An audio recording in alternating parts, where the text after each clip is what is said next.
আপনি কি কখনো এমন একটা গ্রামের কথা শুনেছেন যেখানে একদিন সকালে ঘুম ভেঙে দেখা গেল পুরো গ্রামটাই গায়েব?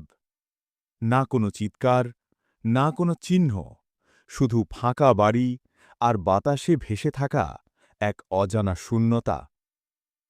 আজ আমরা বলবো এমনই এক রহস্যময় গ্রামের কথা, হোয়ারা নামের একটি গ্রাম যা একদিনে পুরোপুরি উধাও হয়ে যায়।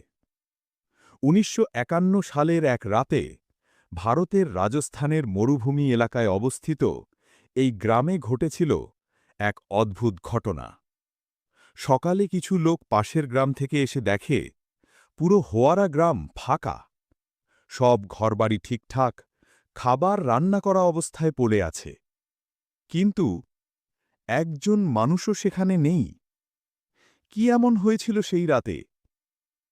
কেউ বলেছে এটা ছিল কোনো অতিপ্রাকৃতিক শক্তির কাজ, আবার কেউ বলেছে গোপন সামরিক পরীক্ষা কিংবা এলিয়েন অপহরণ।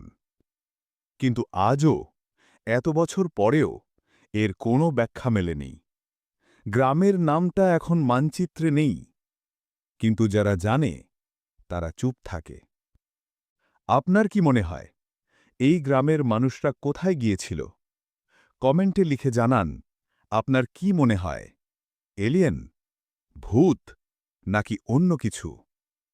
আর এমনই আরও অজানা ও গোপন রহস্য পেতে সাবস্ক্রাইব করুন আমাদের চ্যানেলে। নতুন এক রহস্য নিয়ে দেখা হবে পরের পর্বে।